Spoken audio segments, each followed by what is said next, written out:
Hey everyone, you're live on Professor Bass and Friends. Thank you for being here. Here we go.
Hey everyone, no matter where you are, whether it's cold, whether it's hot, whether you're north or you're south, it's always Taco Tuesday on Tuesday, and we're glad that you're here.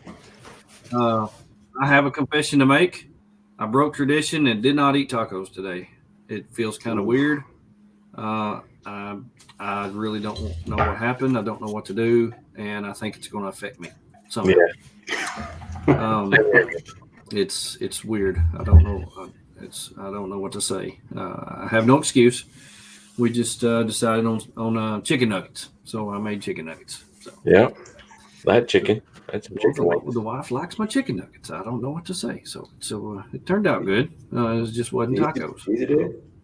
I don't know. Man, what a crazy week this has been already. Just since this weekend, we have been in both of our households, and Tony's and myself, fighting illness. Our wives have been sick, and now his wife gave it to him. It wasn't just bad enough that she had it; she wanted him to have it too. So yeah, it's Tony's kind of under the weather, but he's still with us here. Wouldn't miss it. Sunday was my wife's birthday. Made it through that just fine. I had to give Amazon a little piece of my mind. Her present was late. They lost it, and then it came 2 days late, and I just had to vent a little bit to whatever guy answered the email. I just let him have it, and I would just want to say, Andreas, I'm sorry. I didn't mean half the stuff that I said. I don't know what country you're in. I know it wasn't your fault, but I still. You shouldn't have lost my wife's present. But anyway, try to do better next time, and it'll be all right. Woo! But Tony, you haven't done much this week. I know you've been kind of bad under the weather, but the show must go on. You're right in the middle of a trailer build. Yeah. So have you got much done on it? I'm still fabricating the fenders. Tony the fabricator. Yeah. He's like Bob the Builder, coming to you live here. I'm whittling away out the garage. Yeah. Yeah. Nice heated garage. I've got to work on a few things there. It's a real nice spot. Yeah. And I've seen the welding videos and pictures, and I'm telling you, you look professional. It's almost nearly professional. Yeah, it's really cool. I don't know. We'll see about that when it's done. But well, and you're on the cool side. I mean, you've done the bottom side, the side that nobody sees. Yeah, you've got that done. Now you've got it turned over, and you've got your 72-inch tires on there. Yeah, and it's going to be like super awesome, cool that you'll be able to go up Hell's Revenge with it and all that good stuff. So I'm excited about that. Oh yeah. Plenty of clearance. Matt, we've got Matt with us, Matt Frey from Fry's on the Side. Thanks for being with us, Matt. We appreciate you being here. Yeah, I appreciate being on the show. This is awesome. Yeah. Well, this is just a little chit chat that we like to do when we open up the show. Just talk about our weeks, because every week is different in the life of Tony and myself.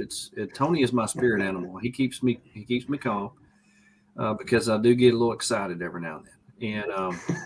and I've had a rough week and a half of trying to do some plumbing on my trailer, and I've made 19 trips to Home Depot, and it seems like every time I go and come back, I have the wrong parts, I have the right parts, I have to take parts back, and even one time I took parts back and ended up in the same trip buying the same parts that I took back. And so I'm not a plumber. I don't claim to be a plumber, but it's probably one of the most frustrating things that I've ever done. My hot water heater went out, and we went down for a 7 or 8 day trip down in Texas, and we get down there, and I had no running water, and I told my wife when we got back, I said, I'm going to fix this thing, and I'm going to fix it right. And I got it all hooked back up 2 days ago, and every single place that I had put a pipe clamp, it leaked. Every single one of them. Every single one. And I had to just sit down. My wife was inside praying for me. And I just had to sit down and just take, that time where you just, God, you're going to have to intervene on this trailer, because I'm not Bob the Builder. I'm not Tony the Fabricator. I'm not, Pecos the Plumber. I just can't do this. And so I calmed down, and I really thought things through, and I took my time. And last night, about 9 o'clock, I flipped on the switch to the little water pump, and it was like a miracle. The angels sang, the heater came on, the fire came on, hot water came out, no leaks, and I think I'm gonna cry. See, now you're a plumber. Now you're a plumber. Right? That's all. That's basically college in a nutshell. I just can't tell you how amazing that was. It was just amazing. Oh my gosh, it has been some kind of a week, but all that's behind me now, and moving on to bigger and better things. But I'll tell you what, that really tested my patience, and I don't remember praying for patience. I really don't. It was just one of those tests, one of those random tests like Job, and anyway, that's just the way it went. So, man, Matt, excited about you being on here. We got together 3 or 4 weeks ago, and I asked you if you had time to come on. I don't know if we'll be able to get your wife on or not, but I'm glad that you were here. Super we could switch out the earbuds. Yeah, if you get sick of talking to me, we can just technology is not our friend. No. And so we just have to deal the hand that we're dealt. So it took a lot to get all this set up. So I've been doing this for probably like 3 days, setting all this up. So. Oh my goodness! Well, that's awesome. Yeah. We appreciate you. We appreciate you. Well, we've got several people that have joined us on here. We are way behind on seeing some of the people that are commenting, and I want everybody to know that we are glad that you're here. Thank you for listening. And we've had almost 30 people get on here, and we've got 1 thumbs up. So we got one person that's really excited about being here. So thank you, whoever gave us the thumbs up. We appreciate you. Yeah. Is there a thumbs down? Because I'm sure that's what they're looking for. They're like, where is that thumbs down? No thumbs down. I will block. It's disabled on the podcast. Oh, look at there. We just got another one because I mentioned it. Travis, thank you for being here from Florida. We don't want to hear about your weather. I mean, Matt told us a while ago it's 15 degrees up in Wisconsin. I think their favorite color up there is white.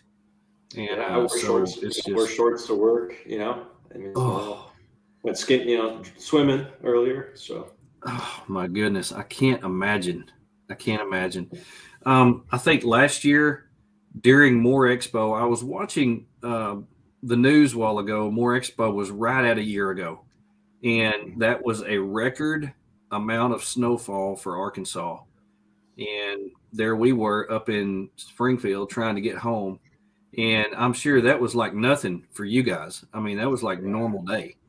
Yeah. But for us, no, I mean, everybody just turns complete idiot.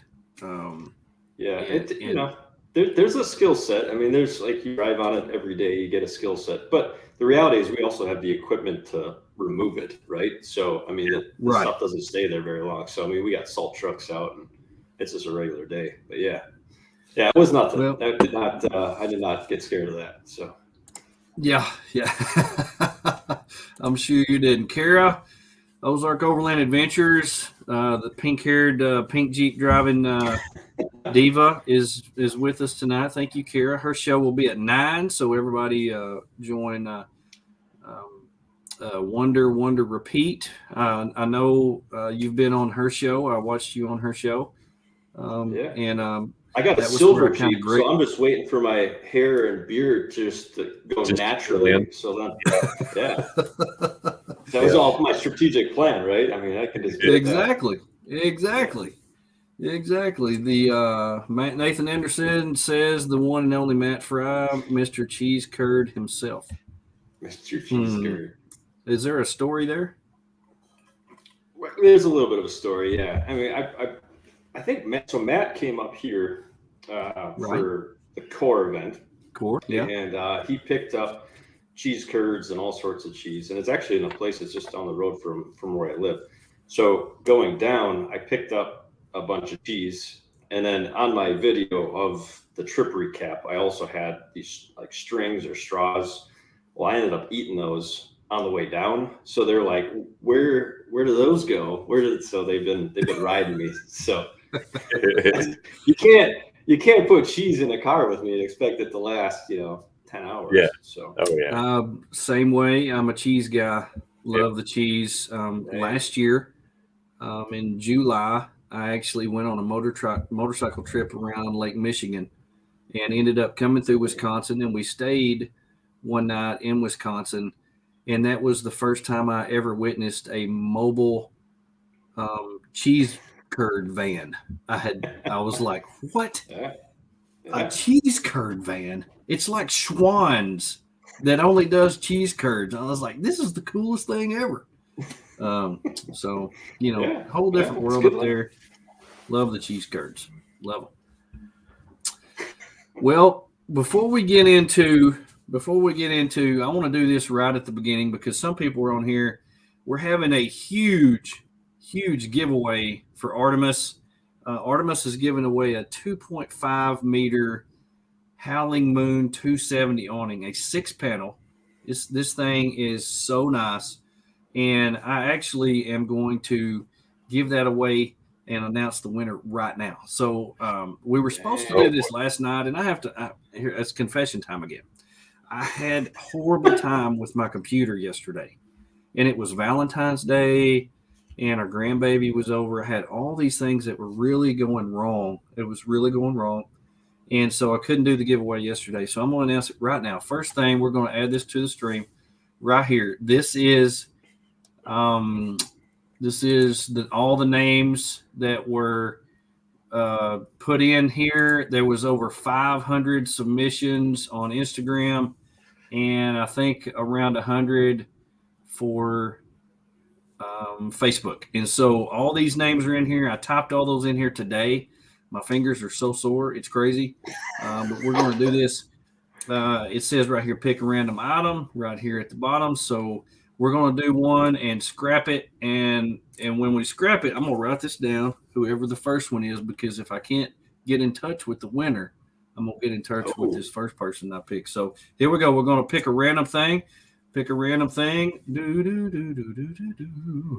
I can't believe you had a typo in there. Scroll down. Who could it be? Zach Hudson. 55. Nice. 55. I think Zach entered more times than anybody in the deal. So, Zach, if I can't get in touch with the next person that it picks, you're going to be the winner. So just stand by. Congrats on being the first one not to win. All right, here we go. Pick the random item. We're going to pick a winner. We're going to scroll down right here. The winner is Taco Diplomat. Congratulations. Yeah. Diplomat is the winner. So he's going after. Thank you, everybody who entered that. We appreciate you entering that contest. And like I said, I was not able to make sure that every single person that entered and I put in there met all the qualifications. So if he did not meet the qualifications, Zach is going to be the winner. But anyway, moving on from that. Congratulations, Taco Diplomat. Whoever you are, I will find you. I will hunt you down, and I will find you. Misty Tokarski from The Day We Make. Hey, thanks for being on here with us. So, Matt, tell us a little bit about yourself. For those of us out there who have no idea who you are, who have committed the ultimate sin of not getting on your website and buying some of your swag, tell us a little bit about you and your family, where you're from, and all that good stuff. Yeah, so we're from Wisconsin, as we talked before. We're kind of right in the middle of the state. And I've got my wife, Andrea, which I just can't figure out the earbud thing, but she was going to jump on. And then I've got two small children, ages 8 or turning 8, my daughter, Caroline, and then my little guy's name is Matthew. I call him Bubby. He's age 5. He just turned 5 in Christmas. So we just, it's kind of we'll kind of get into the details, but probably over the past maybe 4 years, as our kids kind of were growing up, we just really engaged and got outdoors and kind of jumped on the overlanding bug, if you will, and have been kind of evolving our systems and gear and just getting out and experiencing nature together. So it's been great. Awesome. So did you grow up in Wisconsin? I did. Yep. So I grew up in Wisconsin area. And then my wife is actually from the Gulf Coast. So she's from Long Beach area, Mississippi. Okay. So she's from Mississippi. Yeah. So she don't talk like you do. she doesn't talk. She's got an interesting accent. She lost a lot of her southern drawl, but when she's with her family and stuff, it comes out. So it comes back. Yeah, it comes back. Yeah, and she's got her family. It's a longer story. Her family's up in the Jersey area, is where she originally from. So she was like moved down when she was younger. So she's got all sorts of good words that she pulls out. So. She's got some Jersey and Mississippi and now Wisconsin. So you can she can talk in circles. Yeah. I can't imagine. That is a really odd mixture of things to throw in there. Right. I mean, you put Mississippi and Wisconsin by themselves, and I mean you've got a that's epic. Oh, yeah, that's epic. Yeah. Yeah. Well, that's very interesting. I love the fact that I've watched some of your stuff, looked at some of your pictures and your videos and things like that. In fact, I've got a picture of you and your family somewhere on here. Yes. Maybe I don't. It's. I mean, I downloaded so much stuff. I've had so much stuff wrong with my computer this week. I don't know what I got and what I didn't. They could just now. This is when y'all went to Glacier. This is when y'all went to Glacier. That's you and your wife and your 2 kids right there. That looked like an amazing trip. That's one of the things, one of the places on my bucket list. I know this right here is probably a typical scene from where you live. Yeah, that's middle of summer. Yeah, that's like July. Oh my goodness. No, yeah. So it's just tip, and that's kind of what you'll see around here. We got a lot of gravel that's out in the national forest. So yeah. So and that's one of the things that I do want to talk to you about later on is about local things up in Wisconsin, because when people really think about planning trips or wanting to go overlanding in different places, Wisconsin is not really one of the places that they think about. So right. Keep that in the back of your mind, because I really want to talk about, if I do want to overland in Wisconsin, I know you would probably be an expert on some of the local places. Yeah, I don't know about expert, but yeah, I know some places. Well, hey, like Walmart. Show, I don't want to spoil it, but we got Walmart all over. You're the only expert we have in Wisconsin on this show, so okay, we'll consider you that until we get off. How about that? Right. So have you always been one of those people that likes to get out and adventure. Who brought that?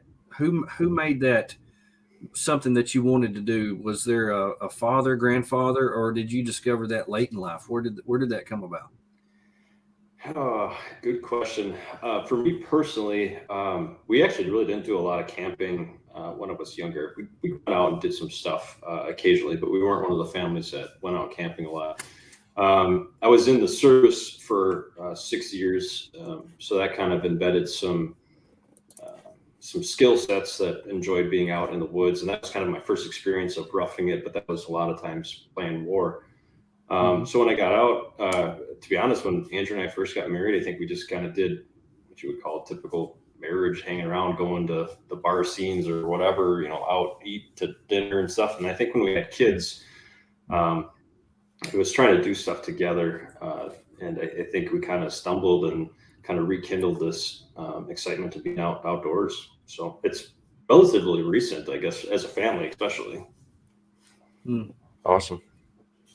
That's cool. So how has getting into this lifestyle changed your family? The things that you do, the things that you plan to do, the things that you want to do, that you love to do. How has that changed, and you changed your family here recently? Well, I have an Instagram account. That was a big step. So that's pretty much the first thing that happened once we started doing outdoor stuff. Is like, we got to do an Instagram account. How's it changed? I think, we obviously have embraced the outdoors. I think it's just important as a family that you're doing stuff together. I like the outdoors aspect of it because you put yourself in challenging situations. I like the tight quarters that we sleep in. I like being next to each other and kids kicking, and I generally enjoy that. It's kind of, again, that den feel. I think those are things that just help a family grow. So we've seen, we just seen good bonding experiences come out of it. It's something that the kids look forward to. It's something that we embrace as a family. And Luda, they're getting into some sports and stuff now too, but that's like, we go there to watch them and support that.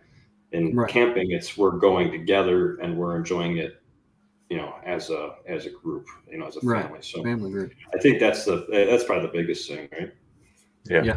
Yeah. I agree. Well, we want to definitely get into more of that, talking about you and your family and pretty much everything about it. I mean, I want to dig into the bottom of the fries. Oh man, because that's where all the good fries are. So the salt, put a little salt on there. Exactly. Exactly. So want to dig into that, but let's pause right here. We try to take every week and showcase one of our sponsors, and this week we've got a very special sponsor we want to talk about. So stick. It's now time for the Sponsor Spotlight, talking about all the products, services, events, and businesses that we use and love. Here we go. Okay, so this week our sponsor spotlight that we're showcasing is Timbo Tusk. Timbo Tusk, if you are an overlander, this is a requirement. So you have to be, if you're an overlander and you call yourself an overlander, you got to have a scuttle. I mean, it's just required. That's just part of it. And I've got something that not a lot of people have. And I am super excited to show you this because this is the little bitty case that it comes in. And it took me about 20 seconds to get it together, but check this out. Dang. The Adventure Scuttle from Timbo Tusk. I've never used it. It's brand new, but it is so small. I think I can put it in my motorcycle. And I think I'm going to take it on my trip to the Boundary Waters this fall when I'm going to throw it in the canoes when we go up to Boundary Waters and throw some fish on there that we cook for everybody. I think that's cool. I'm real excited about that. And I'll be totally honest with you. I'm going to set that down before I hurt myself.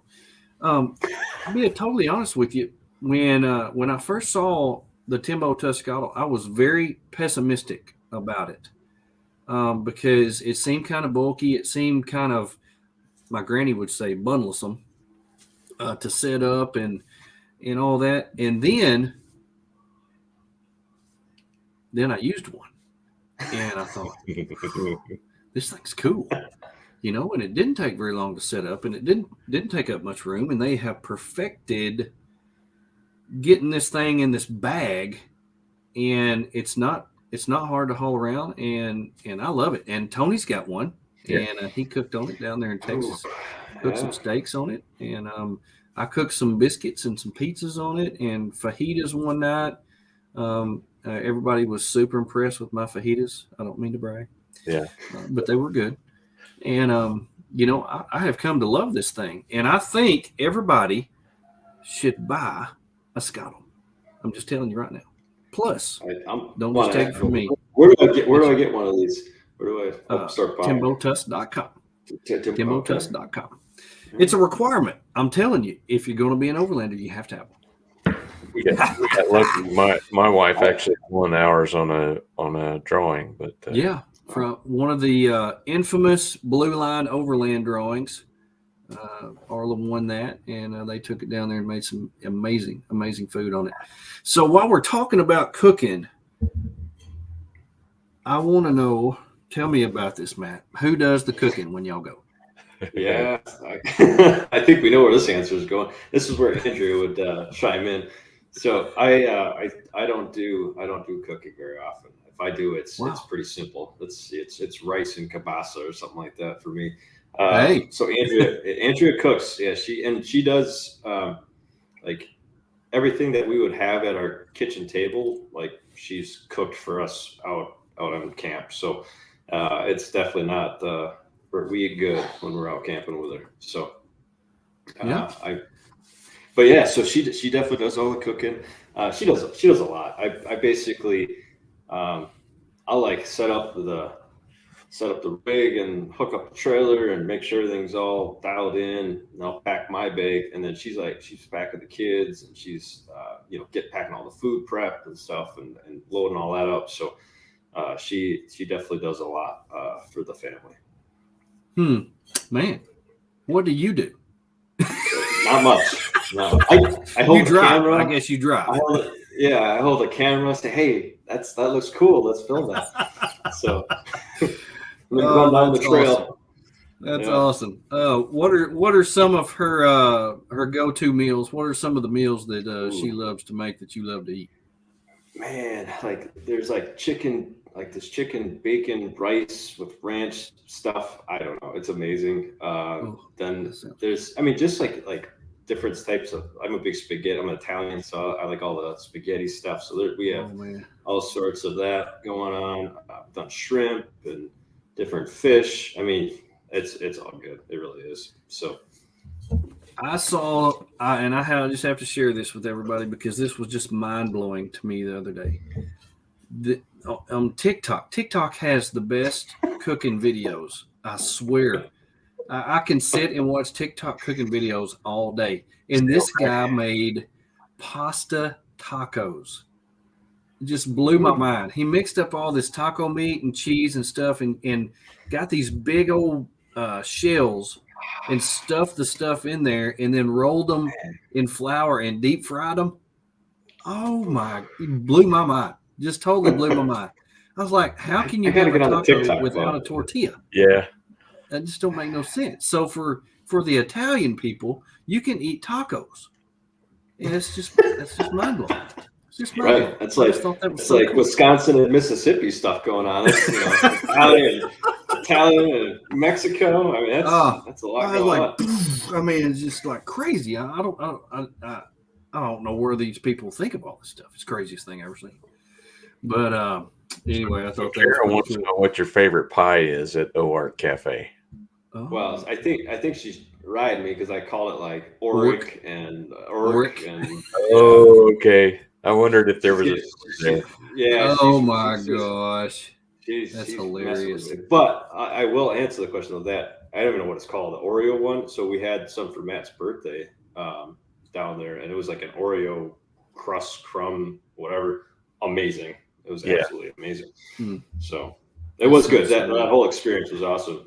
And we had apple pie and bacon in the morning. Oh, it was good. Oh, You know, Matt told us about the apple pie bacon, and I'm gonna have to ponder. It was good. It was legitimately good. It wasn't even like mess. Like we put it on there, it was like that. And obviously they were two amazing. It was an amazing quality bacon. I don't even know where it came from.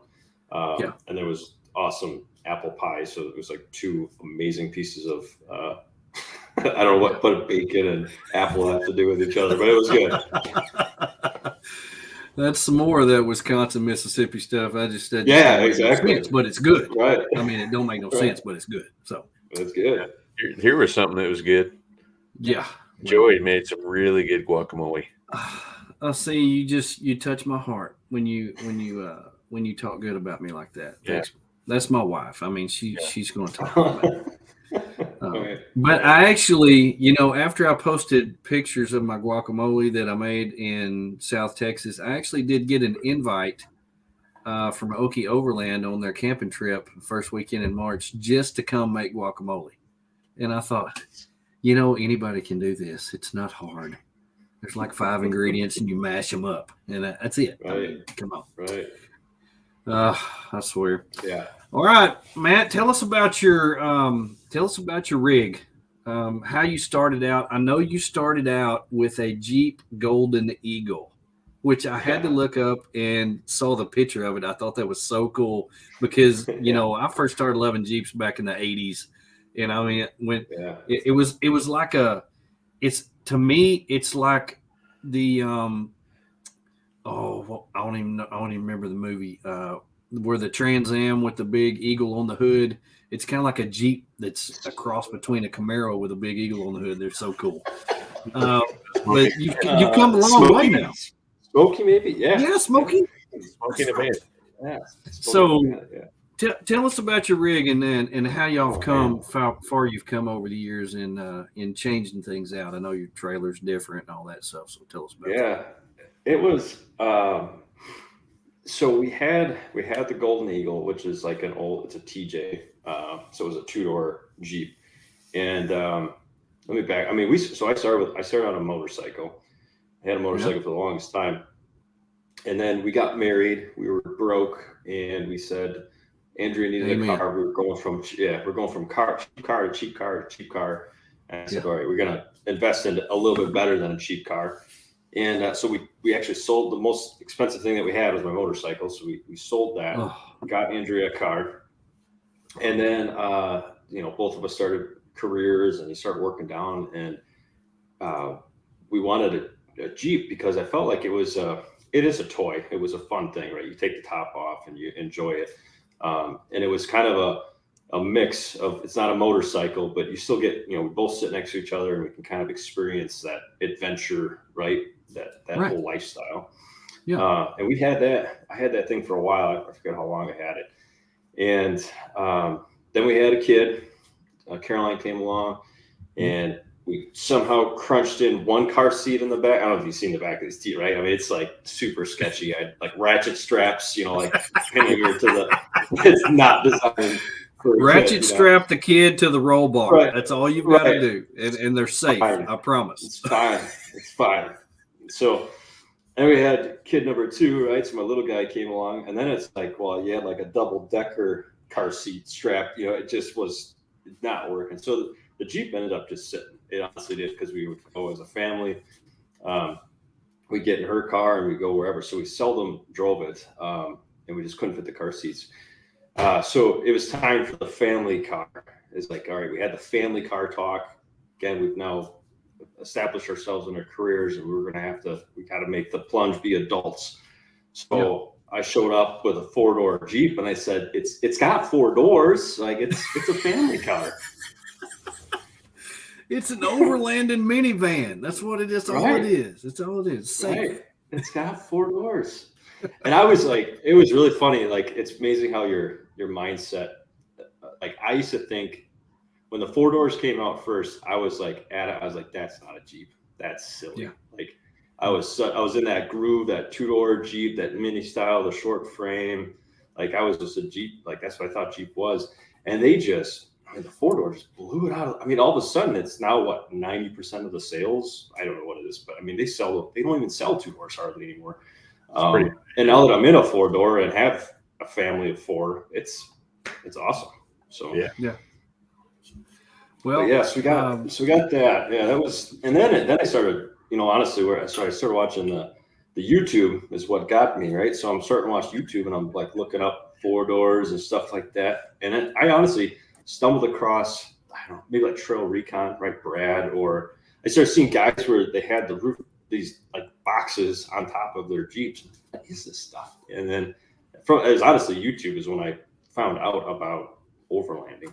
And I was like, ooh, this is cool. Same here. Right? Yeah, Tony, yeah. Yep. Yeah, Tony was sucked into that too pretty quick. Yeah. So YouTube got me. They totally sucked me in. You talk about an influencer, right? I mean, so we stumbled like Trail Recon. I was doing that, and then the algorithm starts working, right? And starts figuring you out. And then we stumbled on Lifestyle Overland and XO. And those Lifestyle Overland and XO, like Andrew and I were just like this is so awesome. And I'm like, let's do this, let's go. And she's like, let's not do all of that, right? Let's like let's be real about this. And that's where we started. I wanted like a rooftop tent. I wanted to just do everything in the Jeep. And she's like, we got 2 kids. Let's be smart about this. And that's where we went down the trailer mentality. Yeah. So, and that's been a good setup. So yeah, that sounds almost identical to our journey. Yeah. With our first Jeep and finding out about overlanding and Brad and Kevin and it just now I can't get enough. Well, that's kind of what we did. Several years ago, I got tired of paying for all these channels on TV that we never watched, and so we turned our TV off, and we went and got a Roku, and all that we started watching was YouTube. And here we go. I mean, here we go. Lifestyle Overland. I mean, we were just like, oh my gosh, there's a new episode coming. And, and it's just one right after another. And I was like, we can do that. Right. We can do that. We can go there. That would be awesome. I want to do that. Every place that he mentioned, I was like, where's that? I got to look that up. Where is that place? I got a little list on my phone. So I made the same, we cut cable. I bet you this is when we were young. We got Netflix, right? We had Netflix. Yeah. Yeah. And we said, no more cut cable. Costs too much money. That was like what I saved, like $50 a month. I spent that in a fridge that I just bought from watching YouTube. So all that money I saved from cutting cable, I spent triple that. Just being influenced. So yeah, exactly. Yeah, we've been influenced. Yeah, we've been influenced. 100%. I guarantee you. Well, another way that a lot of people cut their spending in this lifestyle is to do everything themselves. So do you consider yourself I got to build it, I got to be hands-on with this? Or are you one of these guys that you see something out there and you're like, I don't care how much overtime I got to work, I'm buying that because they do it right. Now, what do you consider yourself? So I'll answer that 2 ways. I'm definitely more, I came from like a carpentry. That was my military and in school, and I'm in the construction business. So when it comes to like the plumber mentality or the electrician or like stick building, I'm really knowledgeable in that sense. I need some help. I need some plumbing for you. I will fly you down here. Let's go. Wait. I'll bring some snow. You yes, man. Tony's about to need some help too. Yeah, let's do it. But when it comes to that's like, cool. Yeah, but when it comes to like the mechanical skill set, I actually am not. I was never a guy that was in the engine class. I was the woodworking guy. I was in that that was my whole skill set. So I still don't know. Like I basic knowledge, right? I can fight my way out. But if it gets anything that's where you're disassembling and carburetors, and I have no idea. So, and I think now they're just giving more. There's more difficult to work on some of these cars. I mean, you open them up and it's like all I see is plastic. So I'm not skilled set in that. Like welding, I've never learned how to weld or do anything where I could do that. So I do like buying like quality stuff. I have an issue with like, I don't like buying cheap stuff. I like the idea of if it's proven and it's built, if you're really getting your money's worth. There's some things that's inflated, right? That overland tax rate, but there's something about buying a piece of that's been engineered and designed to do its task that makes life, to me, that's worth it, that investment. So it goes both. I'll blow some dollars on something, but I don't like buying cheap things that are going to rattle and break. So same here.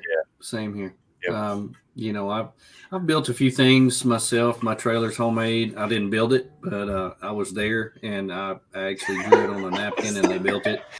But I call it home built, but it was not built at home. It was built down the road at the welding shop. Okay. But you know, there are a few things that I did build. You know, I built my drawers in the back. I did a rear seat delete because I don't have kids, and it gave me so much more room. You know, when they sent us home for COVID, I had all this time, and I'm like, I'm going to take my time, and I've got a few carpentry skills and figure this out, and I did it exactly how I wanted it. Took my time.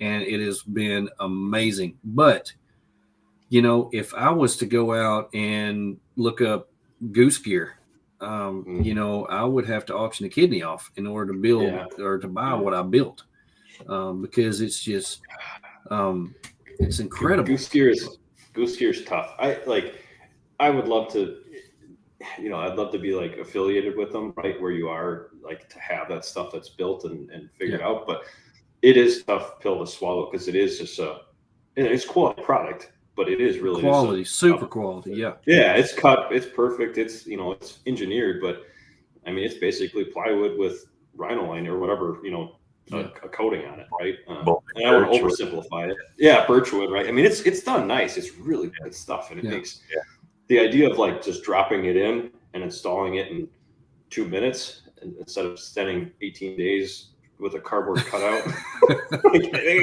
a jigsaw, drawing it out on the cardboard and then putting it in there and having to redo it and take it out and do it and redo it and redo it and redo it. Yeah, that's me. That's what I did with ours. I built our drawers in my wife's Jeep and back and forth, trimming and measuring and cutting and. Someone's just got to sell a template, and then it's game over at that point. Everyone just recreates the wheel. Everyone. Oh yeah, I'll just make a cardboard cutout. Someone starts selling those cutouts. That's killing in there. You sell for half the price. Yeah. Yeah. That's well, right. I know technology costs a lot, and all these CNC machines and all that stuff that they make this stuff with costs an arm and a leg, and I know you have to help pay for that. But some of it is just. I mean, do I spend this amount, or can I do it myself?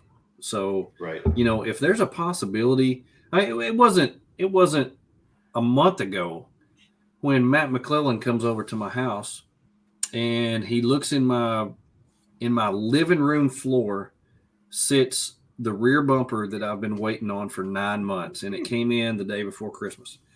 And he said, "Why haven't you put this on your FJ?" I was like, "Man, you should see the box of bolts and all the stuff that came with this. This thing's crazy. Got 2 swing outs on it. I'm not used to that. The bumper I put on there last time, you just took 2 bolts off and put it on there and it was done. And I mean, this thing is it's a masterpiece, and it freaks me out." He said, "You can do it." I was like, "Oh, I don't know." Well, you know, here they go. They sent me home because I tested positive for COVID. I didn't feel bad. I felt great. And I was like, I got 3 days. The weather's good. I put the bumper on. And so sometimes you just have to make yourself get out there and figure it out and do it. Yeah. And I'm with you there. I mean, I think you're assembling it. Yeah. But like welding a bumper, it would look like a pixie stick with, you know, I wouldn't be able to figure that out. It'd be all mangled and splatter everywhere. That's why I started the welding on my trailer on the bottom so that all the welding is down, it couldn't be seen. So now I'm starting to get it dialed in where it doesn't look quite so bad. Yeah. Yeah. You know, you start on the bottom because that's like your first semester when everything, you know, looks really horrible and you have to do a lot of hammering and stuff. When you turn it over, that's like your second semester. You're like, hey, I think I'm getting a little bit better at this. I didn't even bother grinding those windshields and cleaning them up. They'll get ground on the trail. So. Right. It's like coming home with a cup that looks like an ashtray. Like, was this an ashtray? Like, yeah, I made this in school. It's got so that would be what I have. Shop class. This is shop class. It's a mug. No, it's all looks like a plate. Oh man. Well, since we're talking about gear, tell us what a few pieces of your everyday carry. That seems to be the new term now. Things that you do when y'all leave, things that you do not leave home without. Oh, so like everyday carry is like when we go camping kind of thing. Yeah. When y'all go out, what are some things you do not leave home without? What are some things I don't leave without? Well, I think we're definitely stuck on. I don't know, like for my specifically EDC, I always have a knife on me. But I like having a knife. I've actually got a bug out. You've seen these things, right? These are sweet. This is one of the things that you pay way too much for. But these things are awesome. It holds its edge, stainless steel. I always have that on me. Wow. I got to bring the kids. That's usually a must.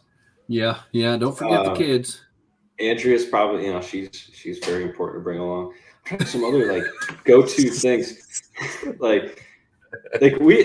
What's nice about, and I think that this applies to anything with overlanding, but the teardrop in itself is it's set it and forget it, right? So everything is there. So we literally just hook up and go. So it's not like I don't have to think about it. And I would say it applies to if your rig is set up and you're not pulling stuff off. It's the same mentality as you literally just get in and go.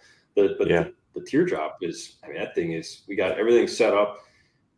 We literally grab the clothes, so the clothes in the back of the Jeep. We head out and we stop at a grocery store, load up, and we're out. There's just no planning, right? I think that's what's nice. That's what my everyday carry is, my trailer. Yeah. Just bring everything. Well, and I can see that, and that's a good answer because everybody's different and everybody travels different. And so if you've got that at your disposal where you keep everything in there and everything's ready to go and all you've got to do is hook up and go, that's life-changing right there because if it takes you so long to prepare and so long to pack and get everything ready, that's a burden. And that's one of those things that's going to make you not want to go. And so when it's easy, that's life changing right there. And we all travel differently, so that's a cool thing to know. Yeah, you have to keep the setups simple. It's funny. I go, and this goes back to spending money. It's amazing the amount of stuff that I buy because I think I need it, and then I end up leaving it at home. And because you start we ramp up, and then I always peel it back, and because you just got to keep it super simple and just get out there. And even the awnings and the side tents that we have, you can set the whole thing up, but unless I feel like we're really going to utilize it, I seldom even set it. It just sits close because it's just another thing to deal with, right? Unless it's pouring down on you or something, right? You have it. It's nice to have, but it's totally not a necessity. So simple. Yeah. That's the ticket to all this is keep it simple. Yeah. So that is something that you do because that's something I do. Every time I go out and come back, I, look at what I took and what I didn't use, and do I really need that, or did I just buy that because I went to More Expo and I saw it and it was cool and I had to have it. And you have to look at these things because if you take the time to set it up, you're going to have to take it down, and it's going to be weight and it's going to be space. And if you travel with 2 kids, then your space is limited. And so I'm glad you said that because that's something that I do as well. And I've got a garage full of stuff out there that I look at every time I go out there, and I wonder, am I ever going to use that again? Because that's something that we think about. Yeah, it's an evolution, right? I think you got to do it. I think you got to work through your systems, and but because that was even how we went from our tag teardrop, which is more of, we'll say, a camper version, to what we have now as a TC teardrop, who's locally made here in Wausau. And even that choice was, again, that's simpler. So you talked about plumbing lines in your camper and packs. I don't want any of that. Like it's literally a place to sleep, and that's it's a very simple and high quality design. So what we found in that tag, the previous trailer, was that it had like an air conditioner, and it had a water pump, and it had lines, and it just frustrated me half the time. I don't even use half of that stuff. So we're down to a couple lights, which I don't even like turning the lights on. Like I'd like to use my flashlight. Like I don't even know if I need lights in a camper, right? Because it's another energy drain. So I like using my flashlight. And we got a fridge. That's probably the only thing that's the one luxury that's tough to break from, is when you have a 12-volt fridge. Yeah. But outside of that, it's just like simple, super simple. Yeah. So do you consider yourself a minimalist? I carry a 10-foot by 5-foot trailer, so I don't know if that's a minimalist. Good answer. Okay. Right. Yeah, I mean, I think it's funny. I don't know if I said this on Kara's channel, but we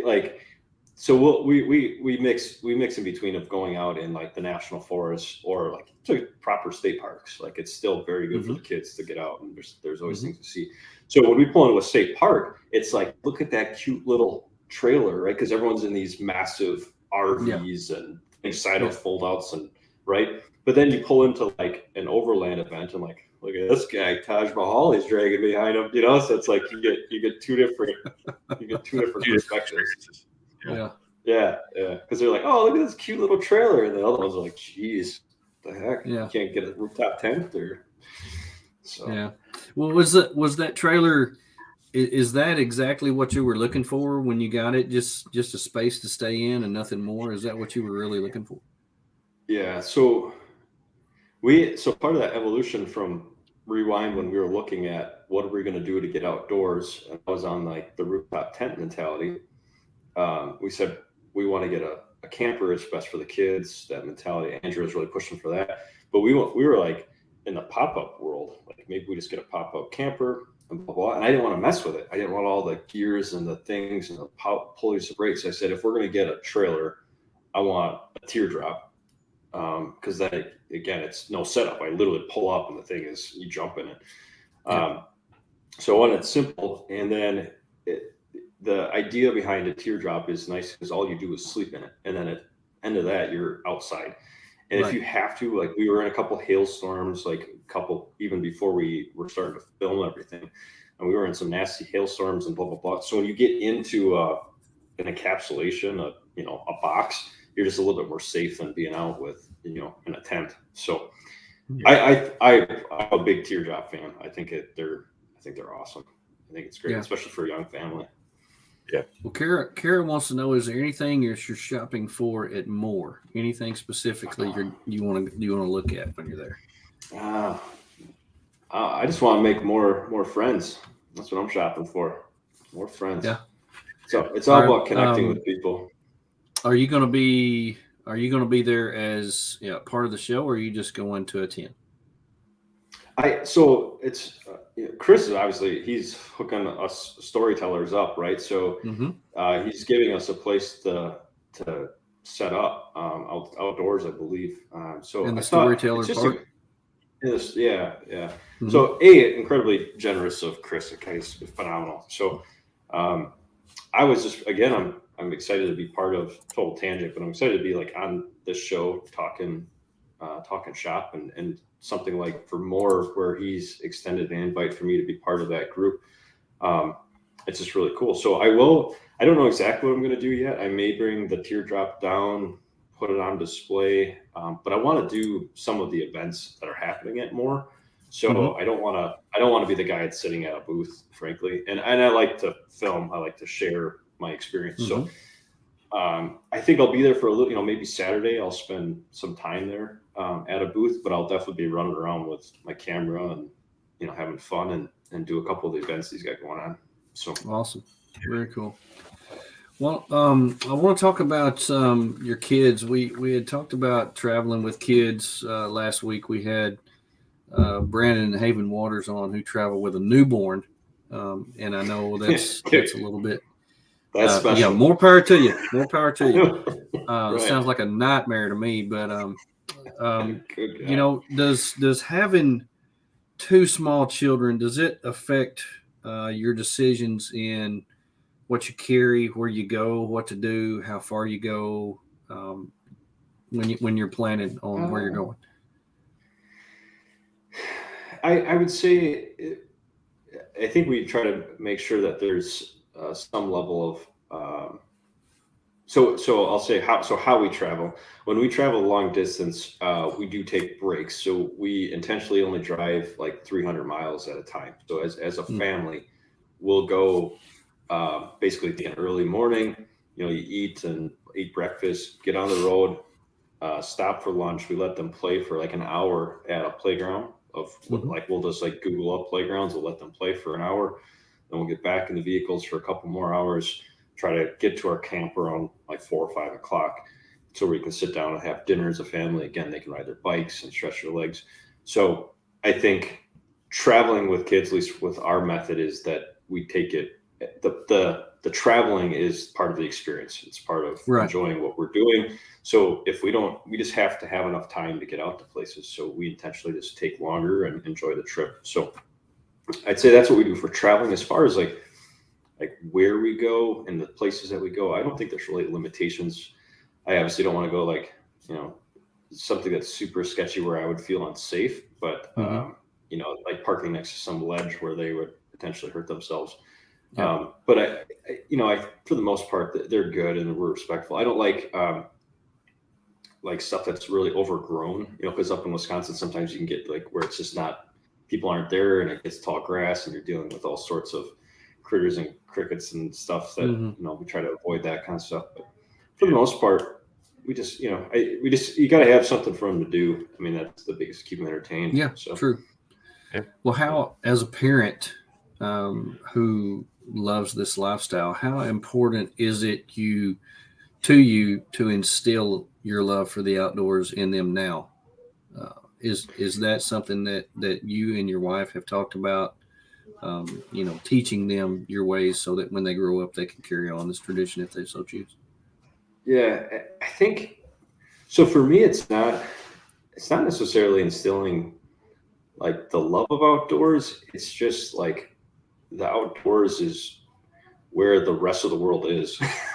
You know, like, you know, I don't know, it sounds silly. I don't know how to explain it, but it's like that is our world, is the outdoors, right? It's not, you can put this whatever device or, you know, fake stimulation in front of you, but the reality is like it is our world. It is what's around us. And I don't think you need to be like, I haven't seen half of or any of really of the West, but it's just getting outside and experience the trees, the woods, the nature around you.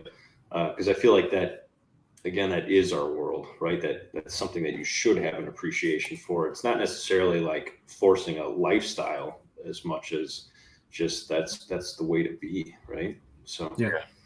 Do you feel like you know, and maybe it's too young to tell, but do you feel that they're loving what you're doing? Do they enjoy it as much as you do right now? Yeah, I think, well, they definitely enjoy it. They like to go out camping. I think they're not as always a fan of sometimes like the filming and stuff. They appreciate it. They like the fries on the side stuff that gives them stuff to talk about. I think there's two sides of it. You know, there's us doing the outdoor stuff, and then there's also us like putting ourselves out there.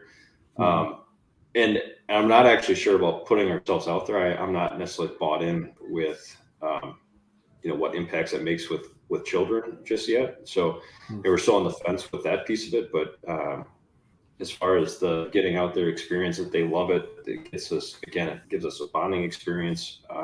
We just really enjoy spending quality time as a family. So very cool. Very cool. Yeah. Well, I want to talk about and get into some of the places that you've been and some of your favorite trips that you've been in, but we need to take a break, get a drink, clear our throats, and we'll be right back. Hi, I'm Barry Henderson with Tailback Trailers. I'm Adam with Okie Overland. This is John with Long Creek Overland. I'm Drew with Rock Squash Design. I'm Casey with US Action Tracks. Hi, I'm Joe. And I'm Misty from The Day We Were Made. Hi, I'm Jeremiah from Overland Pioneer. Hi, we're Jessica and Jorge, the Limerick Wonder. It's Chris from More Expo. I'm Misty from Lady Overlander Radio. And you're watching. And you're watching. You're watching. And you're watching BROfessor and Friends. BROfessor and Friends. Professor and Friends. Joey the BROfessor and Friends. BROfessor and Friends. BROfessor and Friends. To the BROfessor and Friends. BROfessor and Friends. BROfessor and Friends. Sponsored by Artemis Overland Hardware. More Expo, April 8th through the 10th, 2022 in Springfield, Missouri. Tack Forum, Blue Sail Coffee Roasters, Linson Solar, Howling Moon Tents and Awnings, Big Iron Overland Rally, June 10th through the 12th, Mountain Hatch, Lifesaver Water Filters, MC Ranch Overland, Snowmaster Frigid, EcoFlow, Timbo Tuss Scottles, Dial Dynamics Lighting, and our good friends at Midland Radio. Thank you for joining us. We're glad that you're here. No pros, just bros on this show. Here we go. So we talked about it earlier. I always love that. We talked about it earlier about overlanding in Wisconsin. So tell us what Wisconsin has to offer that you've experienced up there that many of us really haven't even thought about. Yeah, so I think I'm going to have to group it together because you've got Wisconsin, and then if I'm honest, you've got the Upper Peninsula, Upper Michigan, right? Yeah. That sits on top of Wisconsin. So I think you got to group them together. Wisconsin's got some great places. We got some great national forests, but honestly, it's mostly kind of your standard gravel roads. There are some random, challenging places that you can get into, mostly mud holes, frankly, from a vehicle piece. But if you want to go out there and get lost for a while, I mean, there's plenty of places to go. There's tons of lakes, right? We're up in an area where there's crystal clear, gorgeous lakes. They'll freeze your tail off though when you get on them. They're cold. Some of them are spring fed. But yeah, so it just gorgeous lakes, awesome fishing, cooler weather, right? So if you get out of especially the summer, if you want to come up here and get a break, that's a benefit. And then once you and then there's the whole Upper Michigan, which is just it's epic up there, and I strongly recommend anybody get up there and explore it. I've only scratched the surface, honestly, with the places that you can go and explore, and Core being one of them. Obviously, the event up here, that thing is. I mean, it's the idea. So when you're there and you're exploring, it's like it feels like a woods, and you're going through woods, and then you get to the end of this trail and it opens up to Lake Superior, and then you realize you can kind of send yourself to where you are. Like when you look at a map and you put a pin on where you are in the U.S., and it's just a cool experience. So yeah, it's a beautiful area. It's we're a bunch of good people up here, and especially the farther north you get, the more kind of less connection with people, right? I mean, it gets more and more less cell phone signal in the whole 9 yards. So that's cool. Well, you're looking at the map a little bit, and some of the names are. I can't even say half of them. Yeah. It's like what is? How do you say that? Yeah, it's anyway, like the people that named everything up there are not from America. I don't know where they're from. Yeah. Well, they're original Americans. So yeah, they kind of came up with the place. But yeah, a lot of the names around us are Native American. A lot of the cities and stuff like that, and the national forests and all that. It's all from the Native Americans up here. So yeah, it's very cool. It's really, really cool though. I mean, I say that probably the biggest thing is just the lakes, the experience, and then frankly. I'm a big winter camper, and I think that challenges the body to limits that most people haven't taken themselves. So that's a whole different experience. So if you really want to challenge yourself, is to get out there, come up to Wisconsin in the middle of winter, and camp when it's negative 15 now, negative 20, and see. You can actually camp on the lakes. You drive across the lakes. You cut your travel time in half. It's like, well, let's go across the lake. Man, you know, they did it. I'm not used to that. That's just something that freaks me out a little bit. Even setting up a tent and fishing in the middle of a lake kind of gives me the heebie-jeebies a little bit. So I don't know about driving on it. They did a show about driving big rigs across the lake. Oh, yeah. Ice road truckers. Yeah. No, that's way up there. It's thick. I mean, it's like 2 feet thick sometimes. You're fine. 2 feet is not enough. That is not enough. I just couldn't do it. I couldn't do it. I spent some time in North Dakota, in Minot, North Dakota, when I was a kid growing up in my high school years, and it was pretty cold up there. So that's Dakota. Yeah. That's right by Theodore Roosevelt, right? And that's like right next to the Theodore Roosevelt National Forest, isn't it? Or National Park, isn't it? Yeah, well, that's on the western side. We were closer to the north. Okay. Actually, you're about Canada to the border. Yeah. You're in Canada. Okay, that is nasty up there. We rode motorcycles to North Dakota when we went to Sturgis one time, and it was first week of August, and about froze to death. And I thought, this is not for me.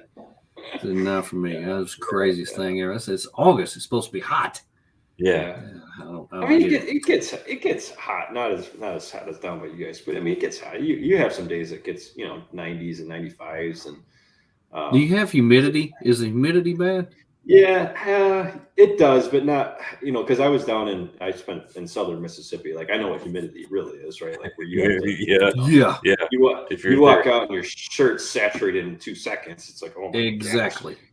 gosh. That's why everybody in the South wants to go somewhere else in the summer. We don't want to camp here in the summer. It's not fun. Oh God, right? Yeah. We just got to switch. That's the trick. So that's right. So Jared wants to know: have you driven your Jeep and trailer across the ice? Oh, good question. I haven't. We haven't had to cut across the lake yet, so it happens to go across. Well, when you do, please let us know, because I want to know when this happens. That'd be an epic video. Yeah, go live with I'll do it. It's funny, when I had the Golden Eagle, Andrea was with I think Caroline. She was pregnant, like literally 9 months pregnant, about to give birth to her first child. And she was recently up in Wisconsin, so she had never driven across the ice. So I was like, oh, well, it's just, and we were like just tooling around. It's like, oh, we'll just go. And it's literally just drive across the ice, right? You just find a boat ramp that you can drop onto. So I find just a random boat ramp, and I start hauling tail across the ice. And it was in that freeze-thaw cycle. So the road was literally just these whoops of ice, right? So she's like shaking on the ice, and she's like, again, 9 months pregnant. She's like, if I have to give birth to our first kid, in the middle of the lake, right? It'll be a good story. You talk about memorable. Yeah. I mean, that's something you would never forget. Yeah, she gives me crap about that. Like, oh, let's drive across the ice when I'm 9 months pregnant. So when you get out, when you do get out of your area, what are some of your favorite trips that you've been on? Give us a couple places you've been to that everybody needs to have on their bucket list. Yeah, so I've had a fascination with the West. I just feel like the West is kind of the mecca of mountains, and just be not from around, not having them here in Wisconsin. I've always wanted to see mountains. So we started traveling out West, I think 3 years now in a row we've gone out there. I think we filmed twice or once, maybe we headed out West.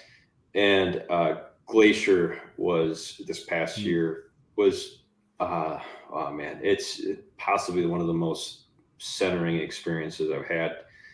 It's just unbelievable. It takes your breath away. And what's unique about Glacier is you drive right through it, right? They made this road that you can literally go right through Glacier. So you're just surrounded by these crazy mountain peaks. And I say Glacier is the place to go.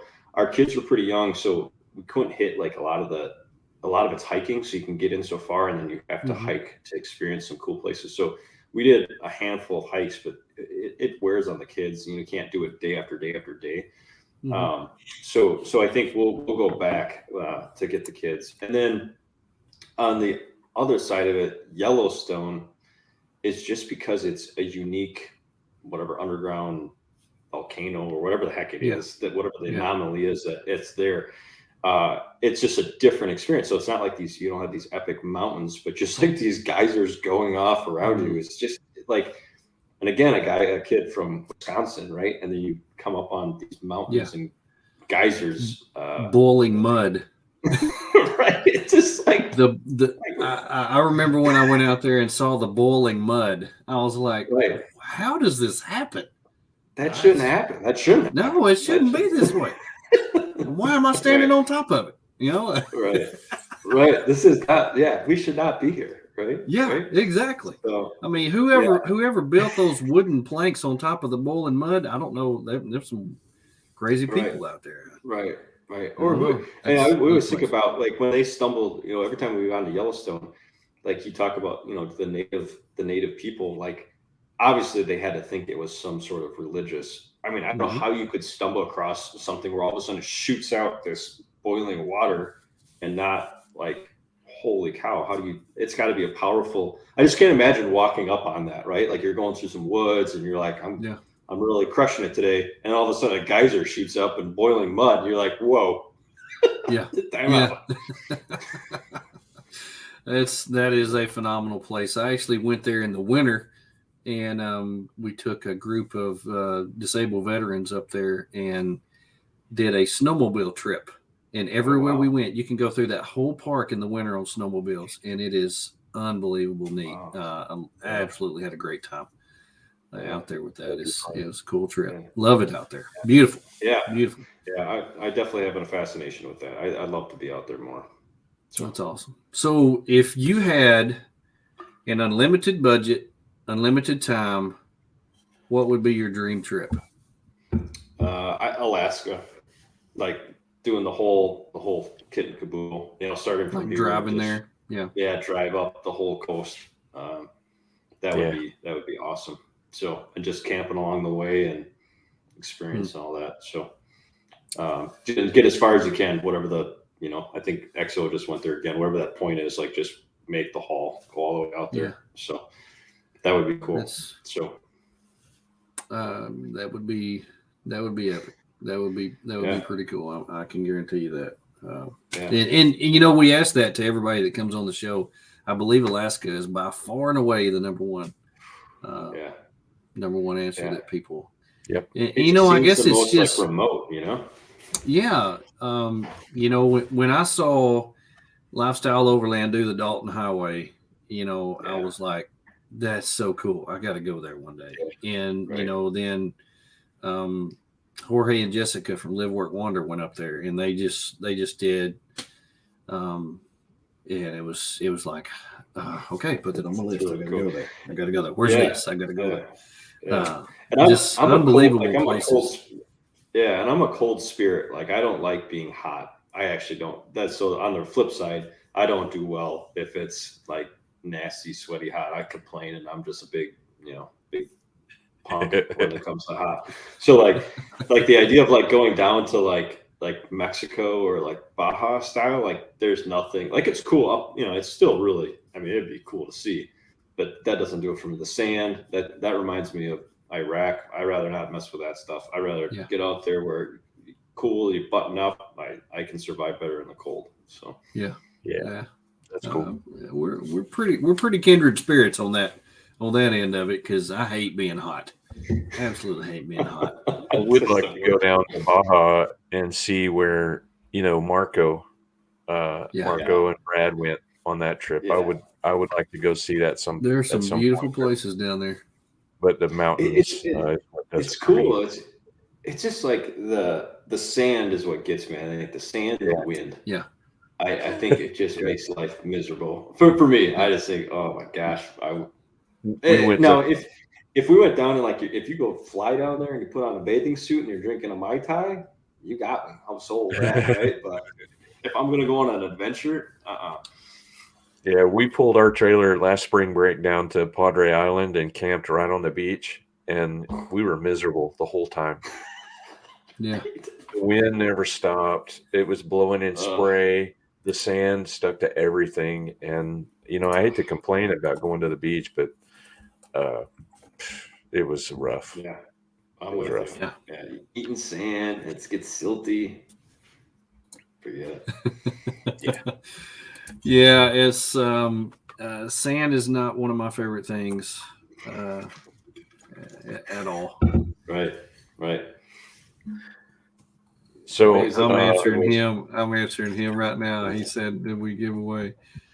Did we announce you didn't want to come see me?"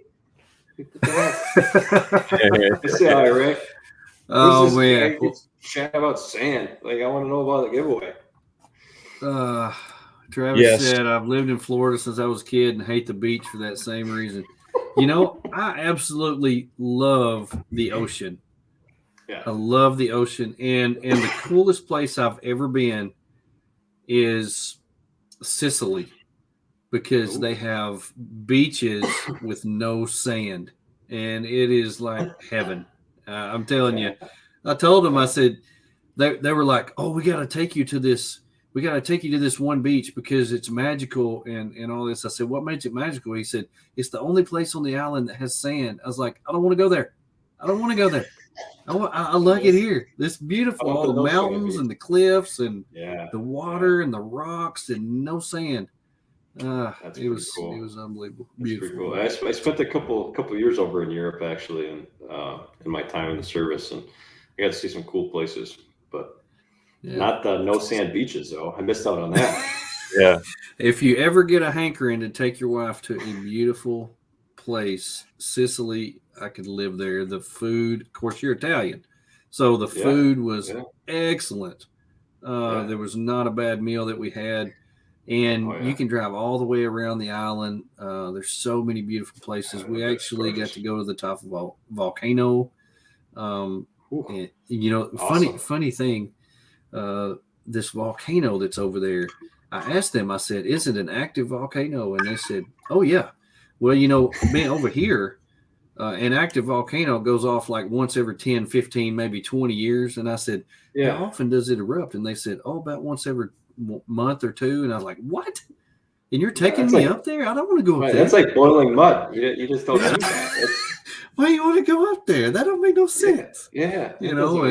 So anyway, it was neat. Yeah. I've been to Rome, but not Sicily. I've been to Rome, but that's pretty cool. Yeah, I flew into Rome, weirdest airport I've ever been in, and then flew to Sicily, but it was so beautiful. Well, we're going way over our time, but I want to ask you one other thing. If somebody's out there on the fence with this overlanding thing, when they're in, I can't do it because it's too expensive. I can't do it. My kids are too little. What advice would you give for somebody who's out there on the fence and really wanting to get into this, but really hasn't pulled the trigger yet? What would you say to them? Yeah. I mean, just go, right? I mean, that's the easy answer. If you're interested in this at all, so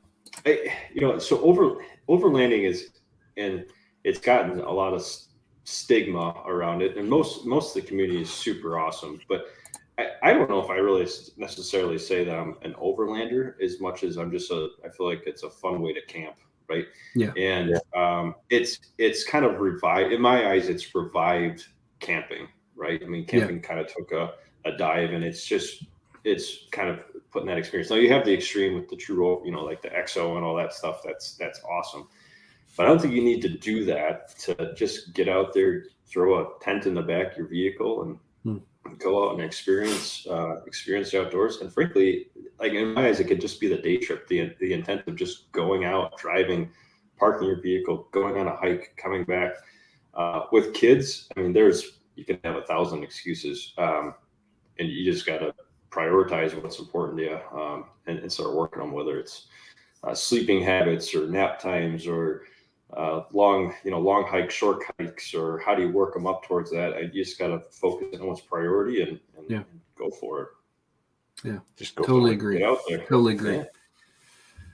Well, man, I totally appreciate you being on here. I want to encourage everybody to go to friesontheside.com, give them a like, get into their life. I promise you will be entertained and you will get something out of it. Like them on their social media, their YouTube, and buy some of their swag and help them out because they are opening their life to us, and it is fun.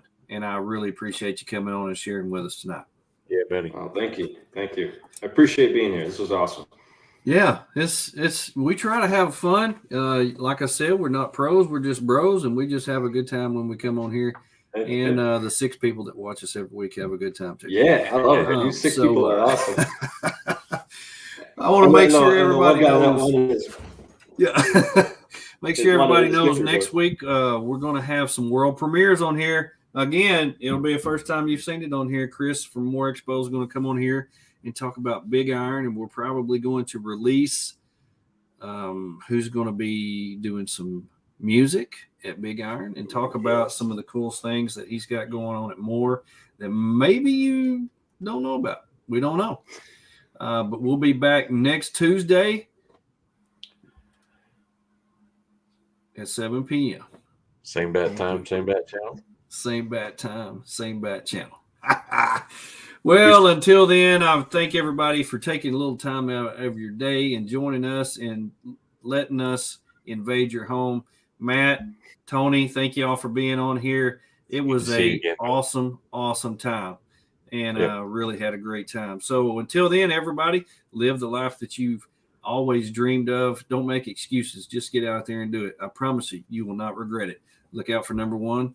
And don't step in number 2. Have a good day.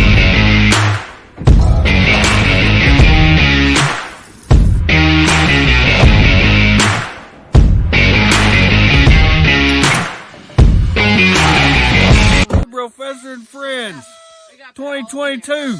Woo-woo. Thank you for watching. BROfessor and Friends. BROfessor and Friends.